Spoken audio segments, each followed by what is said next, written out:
Alors aujourd'hui, je vais te parler d'un livre qui est à destination des plus grands mordus d'Apple, à savoir les gens qui sont fans d'Apple.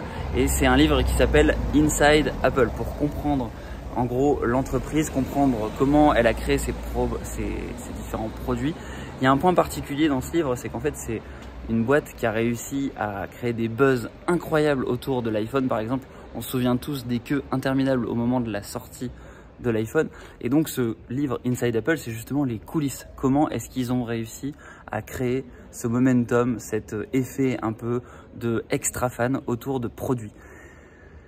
Et donc forcément, ce livre va s'articuler autour de plusieurs points, et notamment autour de la jeunesse d'Apple, autour de l'historique d'Apple, autour du personnage qui est Steve Jobs. Et un point particulier, c'est d'abord l'aspect organisation autour de justement cette culture de comment je crée un produit incroyable, comment je fais de l'innovation. Et ça notamment, ça a été permis grâce à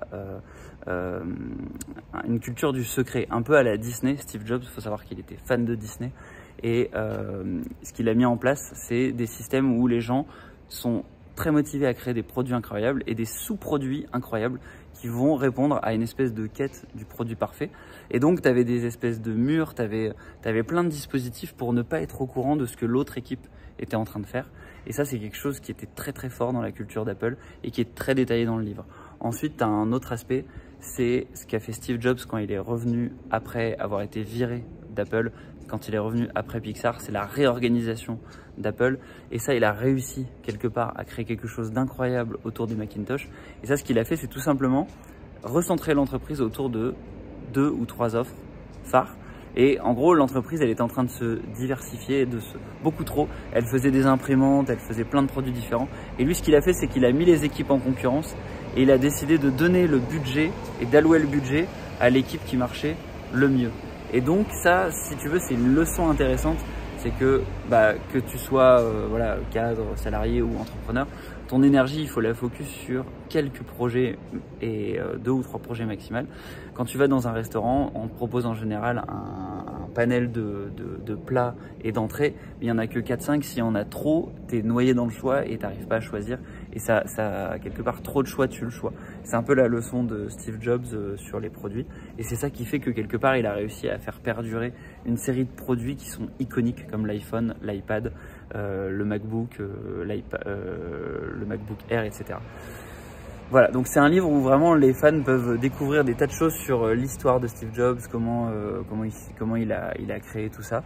Un point intéressant aussi, c'est la notion de paradoxe. C'est quelqu'un qui est extrêmement paradoxal parce que il a à la fois grandi et fait évoluer dans cet univers de la Silicon Valley, et en même temps, il n'a pas du tout cet esprit autour de la collaboration, autour du partage, et c'est quelqu'un qui a l'air très fermé, et donc cette culture du secret, elle n'est pas du tout en accord avec cette notion un peu hippie de l'open source. C'est l'inverse de l'open source, Steve Jobs.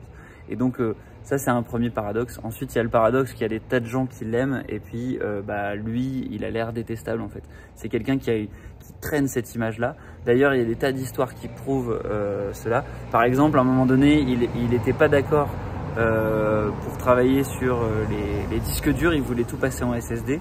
Il y a un mec qui travaillait sur les disques durs de Toshiba qui est venu. Ses employés ont eu tellement peur de sa réaction qu'ils lui ont demandé de se cacher dans un placard. Et plus tard dans sa biographie, il expliquera que il était déçu que ses employés, en gros, ne communiquent pas avec lui sur ce truc-là. Et voilà, donc l'image qu'il a envoyée, elle n'était pas forcément en accord avec ce que lui attendait. Et c'est quelque chose qui est très très fort dans ce livre aussi, c'est l'énumération de ces différents paradoxes avec Steve Jobs. Donc, en résumé, ce livre, il est super pour découvrir les dessous d'Apple. Derrière, moi je l'ai lu en français, et honnêtement, il y a des tas de traductions qui sont potentiellement un petit peu rapides. Donc si tu es plutôt capable de lire en anglais, je t'invite à le lire en anglais. Et si jamais tu es un petit peu sur ta faim, il y a des gens sur les commentaires Amazon qui suggèrent de lire la biographie de Isaac Watson, qui est qui a l'air plus intéressante. C'est quelque chose que j'ai pas lu, donc je serais ravi d'avoir ton avis en commentaire si tu l'as lu. Et moi je te dis à la prochaine pour une prochaine vidéo. Ciao ciao.